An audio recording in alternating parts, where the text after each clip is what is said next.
Bonjour, c'est Christian Junot, votre expert de la relation à l'argent, et aujourd'hui j'aimerais vous faire une vidéo qui parle de la dette. Alors en lien avec une question qu'on m'a posée et que je trouve très intéressante. Cette question était la suivante en disant, sachant que les banques peuvent créer de l'argent à partir de rien, en tout cas presque rien, est-ce qu'au fond quand on prend une dette vis-à-vis de la banque, on n'est pas en train d'enrichir les banques, ça c'est sûr, mais en plus de donner encore plus de force à ce modèle qui ne crée pas vraiment de justice. En tout cas, c'était la perception de la personne qui m'a posé cette question-là. Et j'ai envie d'y répondre, effectivement, je trouve la question intéressante. Déjà, alors, sans entrer trop dans les techniques, effectivement, qu'est-ce qui se passe avec les banques? Je schématise vraiment pour essayer le plus de vulgariser possible. Si les banques, on amène de l'épargne dans une banque, et qui a 2 d'épargne, par exemple, la banque peut prêter 10. Donc elle peut prêter beaucoup plus d'argent qu'elle n'a en réserve, qu'elle n'a en épargne. C'est-à-dire c'est ce qu'on appelle un effet de levier. Et qu'au fond, donc ça veut dire que la différence, c'est de la monnaie qu'elle va créer, qu'elle n'existait pas, qu'elle va créer. Tout à coup, on dit, ok, vous voulez acheter une maison, vous avez besoin d'une hypothèque de 500 000 par exemple. La banque a 100 000 et elle prête 500 000. Donc, tout à coup, elle crée de l'argent, vous savez de l'argent sur votre compte qui n'existait pas avant et qui existe comme ça, comme par miracle. Et les banques gagnent de l'argent dessus. Alors, nous ne pouvons pas faire la même chose si nous ne sommes pas reconnus comme banque. Effectivement, nous ne pouvons pas faire la même chose à titre individuel. Alors qu'au fond, pendant une période, la situation logique, c'était quoi? Les gens amènent de l'épargne. Supposons les gens amènent pour 100 d'épargne. Et la banque peut-être va prêter pour 80 ou 90 parce qu'elle garde une petite réserve pour les gens qui viennent prélever de l'argent. Donc il est comme un intermédiaire entre ce que la banque est un intermédiaire entre ce que les gens amenaient et le prêtaient pour faire circuler cet argent-là d'une manière qui a du sens au sujet pour des projets professionnels et privés. Alors aujourd'hui, effectivement, si j'ai un projet, qu'il soit professionnel ou privé, et que j'ai besoin d'emprunt, je peux me tourner auprès des banques, je peux me tourner auprès de particuliers. Si c'est auprès de particuliers, ils vont me prêter de l'argent qu'ils ont, simplement, donc ça ne crée pas de nouvelle monnaie, ça fait juste circuler de l'argent d'une manière différente. Si je veux auprès d'un institut bancaire, comme je l'ai dit, ça va en partie créer de l'argent, de nouvel argent. Donc ce qui fait qu'il y a toujours plus d'argent qui se crée par toujours plus de dettes. Alors déjà, j'aimerais dire une chose, la dette n'est pas quelque chose de négatif au départ, la dette est quelque chose de neutre.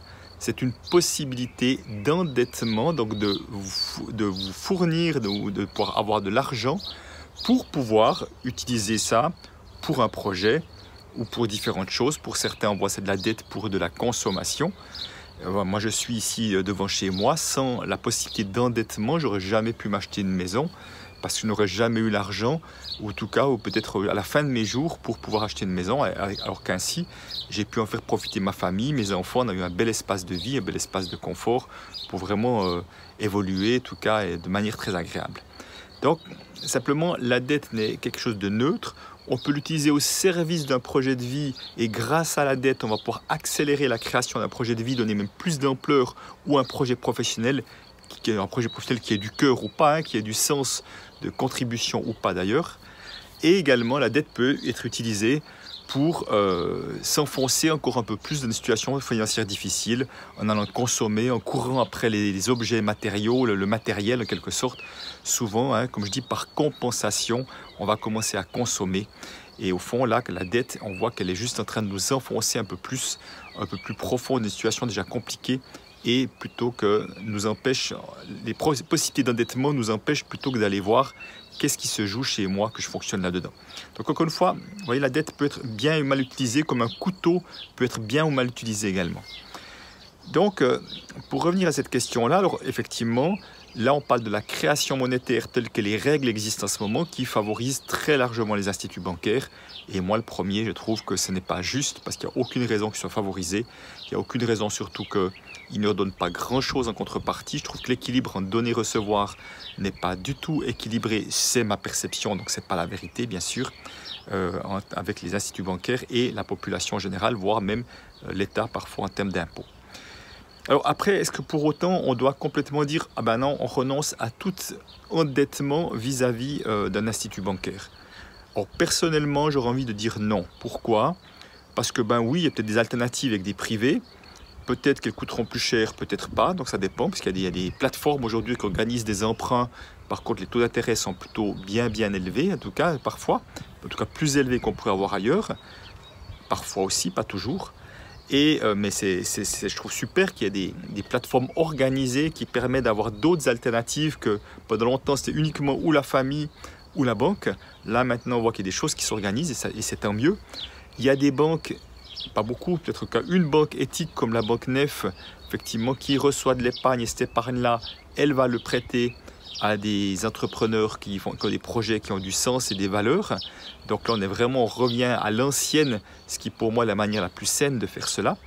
Et au fond, pourquoi je dis non, je dirais non, ne pas renoncer à ça, pourquoi? Parce que je pense que si au fond la meilleure solution pour vous, c'est de passer par un institut bancaire, c'est peut-être même la seule que vous avez trouvée où ça fonctionne, et que vous avez un projet qui a du cœur, et que vous avez un projet qui permet quelque chose de positif dans cette société, utilisons cet outil-là, même si ça favorise un peu les banques. Parce que je crois que si vous avez un projet, quel qu'il soit, mais qui va vraiment contribuer à quelque chose de plus positif dans la société, que ça aura plus d'impact positif que l'impact négatif d'emprunter auprès d'une banque. En tout cas, c'est ma croyance.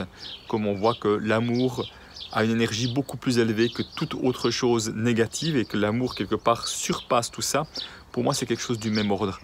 Donc, j'ai envie de dire, bon, il y a cette facilité-là, utilisons-la, pourquoi pas, d'une manière qui a du sens. En tout cas, je trouverais dommage qu'on s'empêche de créer un projet, encore une fois, qui a du cœur, qui contribue à quelque chose, parce que je n'ai pas l'argent, parce que je ne veux pas emprunter. Notre société a besoin aujourd'hui, déjà depuis un moment et aujourd'hui encore, plus que jamais, de toutes les possibilités, tous les projets qui contribuent, tous les projets qui ont du cœur, tous les projets qui amènent plus d'équilibre, plus de mieux-être dans la société. Il n'y a pas de raison de tarder inutilement. Donc si ça doit passer par la banque, passons par la banque, mais en étant attentifs et vigilants de ce fonctionnement-là et en étant peut-être les premiers à encourager aussi à un changement ou alors, dans la mesure du possible, si vous avez la possibilité de passer par d'autres canaux. Il y a de plus en plus d'êtres humains qui ont envie de placer leur argent ou d'investir leur argent d'une manière qui a du sens. Donc peut-être qu'ils seront d'accord de prêter. Un de mes amis qui s'appelle Arnaud Rioux, que certains connaissent, avait justement une problématique, lui, quand il a acheté son moulin pour en faire tout un endroit avec des formations, un endroit, il y avait un lieu spirituel, a fait, je crois, 16 ou 18 banques sans trouver une banque qui était d'accord de financer. Jusqu'à un jour, il a comme une intuition que mais en fait, c'est pas. Ce qu'il te faut d'abord, c'est des fonds. Et il a demandé auprès de sa communauté et il a eu largement plus de fonds, de gens qui ont proposé des fonds pour lui prêter qu'il en avait besoin.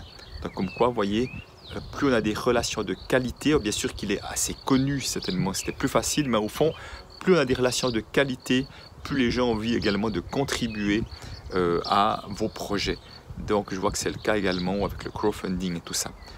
Voilà, donc une réponse qui est bien sûr que mon opinion. Ça ne veut pas dire qu'une fois je n'encourage pas ce système. Ce système, il existe pour l'instant tel qu'il est. J'espère bien qu'il changera tôt ou tard, avec d'autres choses bien sûr. Mais au fond, si on peut utiliser ça pour accélérer ce mouvement de transformation de la société, utilisons-la. Ça viendra peut-être même in fine au détriment de ceux qui en profitent pour l'instant, autrement dit les instituts bancaires. Voilà, j'espère que cette vidéo vous a amené quelques éclairages, quelques idées. En tout cas, n'hésitez pas à vous abonner ici en dessous. Il y a une petite cloche également pour être informé pour toutes nouvelles vidéos que je mets sur cette chaîne YouTube. Et moi, je vous retrouve à bientôt pour une vidéo. Allez, au revoir.